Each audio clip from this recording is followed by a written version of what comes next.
ஓம் சக்தி சிறப்பு பார்வை.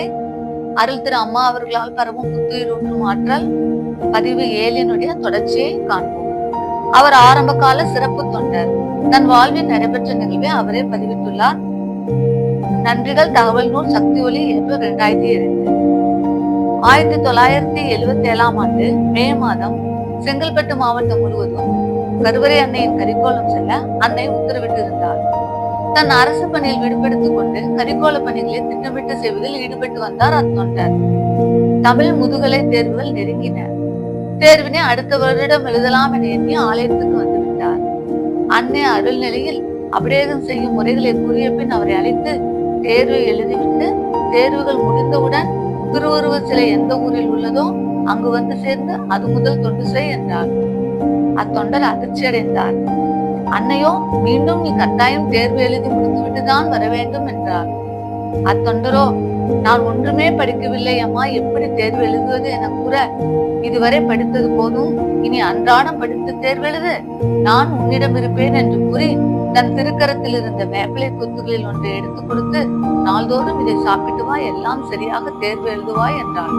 சென்னை திரும்பிய அத்தொண்டர் அன்னை அளித்த வேப்பிலைகளை நாள்தோறும் சாப்பிட்டுக் கொண்டு இரவு பகலாக படித்து 4 தேர்வுகளை நன்றாக எழுதி முடித்தார்.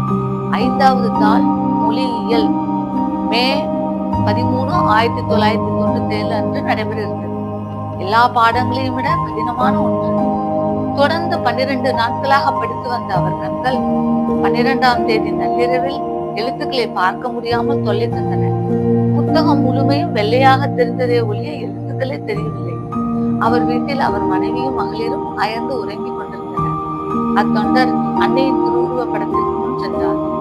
எழுதவிருக்கும் தாளை நன்றாக எழுதாவிட்டால் முதல் வகுப்பு கிடைக்காதே அம்மா, அதைவிட நான் தேர்வு எழுதுவதை விட்டுவிட்டு நாளை காலையிலேயே உங்கள் கரிக்கோல நிகழ்ச்சிகளை பங்கு பெறுகிறேன் என்று கண்ணீர் மல்க கசிந்து உருகி வேண்டி புத்தகங்களை எல்லாம் அடுக்கி வைத்துவிட்டு படுக்க கூடத்திற்கு வந்தார். அவர் கண்களையே அவரால் நம்ப முடியவில்லை. அருள் திரு அம்மா அவர்கள் வேம்பினை ஏந்தி அன்னையாய் கண்ணெதிரில் உலா வந்து மறைந்து விட்டார்கள். உடனே அத்தொண்டர் அன்னை நம்மோடு இருக்கிறேன் என்று சொன்னாலே அதுதான் இந்த அருட்காட்சி என்ற நம்பிக்கையை வரவழைத்துக் கொண்டு குளித்து விட்டு அம்மாவை வழிபட்டு விட்டு படிக்க தொடங்கினார். தேர்வினை எழுதி முடித்தார். அதன் பின் கரிக்கோல பணியில் இணைந்து கொண்டார். தேர்வு முடிவுகள் வெளியாகின. முதல் வகுப்பில் தேர்ச்சி பெற்று சென்னை பல்கலைக்கழகத்தில் 2ஆம் மாணவனாக வெற்றி பெற்றார். அன்னையிடம் சென்று ஆசி பெற்றார். உனக்கு கூறிய அருள்வாக்கால் உன்னை போன்ற எல்லோருக்கும் பயன்படுப்பேன் என்பதை எடுத்து கூறி மற்றவர்களையும் பயனடைய செய் என்றால் அன்னை. இந்நிகழ்வின் வழியே நாம் கவனிக்க வேண்டிய வரிகள் என்ன? நான் உன்னிடம் இருப்பேன் என வரிகளை கவனிப்போம். அன்னை குரு. அன்னையின் காணும் வடிவமாய் குருவை அருள்நிலையில் நாம் தரிசித்து வருகிறோம். இதில் நாம் உணர வேண்டியது, ஒரு குருதான் அன்னையாய் அருள்நிலையில் வெளிப்பட்டு ஆலயத்தில் காட்சியளிக்கின்றார்கள். அத்தொண்டரின் இல்லத்தில் காட்சி தந்து மறைந்தது சூக்கும ரூபம் என கொள்வோம். மற்றும் ஒரு கருத்தாக, விரிவடைந்த பிரபஞ்ச உணர்வு நிலையில் அருள் திரு அம்மா அவர்கள் 1ஆக +12ஆக அதன் மடங்காக பெருகி எண்ணற்ற தன் திவ்ய ரூபங்களை படைத்து காட்சி அளித்திட இயலும். அவ்வாறு காட்சியில் கிடைக்கப்பெற்ற ஒரு பக்தியின் அனுபவத்தை அடுத்து காண்போம்.